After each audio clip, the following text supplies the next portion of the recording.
Doza vijesti. Pregled najvažnijih vijesti sa svjetskog nogometnog prvenstva za 18. lipanj 2026. 8. dan SP-a u znaku poraza vatrenih. Pratimo najvažnije vijesti s 8. dana svjetskog prvenstva, koji je i dalje u sjeni poraza hrvatske nogometne reprezentacije. Bosna i Hercegovina se priprema za utakmicu protiv Švicarske. BBC rangirao Hrvatsku na 22. mjesto na svjetskom prvenstvu. Nakon prvog kola grupne faze svjetskog prvenstva, novinari BBC Sporta objavili su ljestvicu svih 48 reprezentacija. Francuska je zauzela prvo mjesto, a Engleska drugo, nakon što je pobijedila Hrvatsku rezultatom 4,2.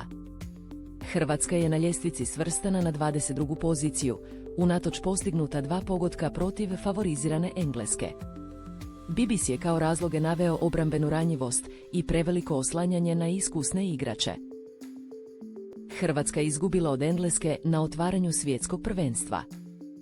Hrvatska nogometna reprezentacija započela je svjetsko prvenstvo porazom od Engleske rezultatom 4,2 u Dallasu. Izbornik Zlatko Dalić izjavio je da je momčad bila loša u fazi obrane, posebice kod prekida, što je ključni segment koji treba popraviti. Unatoč tome što su se vatreni 2 put vraćali u igru tijekom prvog poluvremena, treći pogodak Engleske u drugom dijelu utakmice, prema Dalićevim riječima, prelomio je susret. Luka Modrić priznao je svoju krivnju za 11-terac koji je skrivio na početku utakmice, a zamijenjen je u 58. minuti. Engleska pobijedila Hrvatsku 4,2 na otvaranju svjetskog prvenstva, Kane objasnio ključni pogodak. Engleska je uspješno započela svjetsko prvenstvo svladavši Hrvatsku rezultatom 4,2. Ključni trenutak utakmice bio je ponovljeni kazneni udarac koji je realizirao Harry Kane. Kane je objasnio da je iskoristio činjenicu da je vratar Dominik Livaković prerano napustio golcrtu, što je i očekivao. Livaković je nakon utakmice izjavio da se treba fokusirati na buduće pokušaje i da se odluke suca ne mogu promijeniti. Gana u sudačkoj nadoknadi pobijedila Panamu 1,0 na svjetskom prvenstvu. Nogometna reprezentacija Gane ostvarila je pobjedu od 1,0 nad Panamom u drugom susretu skupine L svjetskog prvenstva, odigranom u Torontu.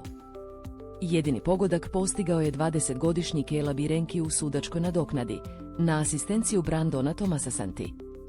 Unatoč tome što je Panama imala više udaraca i bolji posjed lopte u prvom poluvremenu, Gana je iskoristila priliku u završnici susreta. Nakon ovog kola, Engleska i Gana imaju po 3 boda, dok su Panama i Hrvatska bez bodova. Bellingham nakon pobjede Engleske nad Hrvatskom: ponekad zaslužim loše stvari. Engleski nogometaš Jude Bellingham bio je ključan u pobjedi svoje reprezentacije nad Hrvatskom rezultatom 4,2 na otvaranju svjetskog prvenstva.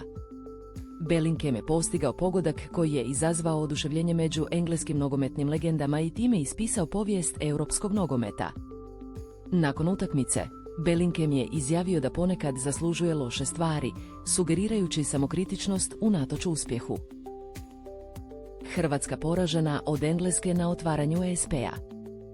Hrvatska nogometna reprezentacija započela je svjetsko prvenstvo porazom od Engleske rezultatom 4,2. Utakmica, odigrana u Dallasu, obilježena je slabijom igrom Hrvatske u drugom poluvremenu, prema riječima izbornika Zlatka Dalića. Engleski izbornik Thomas Tuchel izrazio je zadovoljstvo reakcijom svoje momčadi u drugom dijelu susreta. Poraz Hrvatsku smješta na dno skupine L nakon prvog kola. Mogući sastav Hrvatske za utakmicu protiv Paname. Predložen je mogući sastav Hrvatske nogometne reprezentacije za utakmicu protiv Paname: Livaković, Stanišić, Šutalo, Vušković, Gvardiol i Modrić, Pesučić, Marko Pašalić, Baturina, Perišić, Musa. Ako kapetan Modrić ne bude spreman, može ga zamijeniti Kovačić. Škotski navijači ispraznili barove u Bostonu tijekom svjetskog prvenstva. Nogometni navijači iz Škotske ispraznili su zalihe piva u nekoliko barova u Bostonu tijekom prvog vikenda boravka u gradu. Grad je bio domaćin utakmice svjetskog prvenstva između Škotske i Haitija. Ugostitelji se pripremaju za potencijalni drugi val potražnje za pićem od strane navijača. Gana pobijedila Panamu 1,0 i zakomplicirala situaciju Hrvatskoj na svjetskom prvenstvu. Hrvatska nogometna reprezentacija suočava se s težom situacijom na svjetskom prvenstvu nakon što je Gana svladala Panamu rezultatom 1,0. Jedini pogodak postigao je Kela Birenki u 5. minuti sudačke nadoknade. Ova pobjeda Gane stavlja je uz bok Engleskoj na vrhu skupine L, dok su Hrvatska i Panama ostale bez bodova. Hrvatska se nakon prvog kola nalazi na posljednjem mjestu u skupini zbog lošije gol razlike od Paname, što znači da im je pobjeda protiv Paname u sljedećoj utakmici imperativ. Hvala na gledanju. Pretplati se za dnevnu dozu vijesti i posjeti Doza News.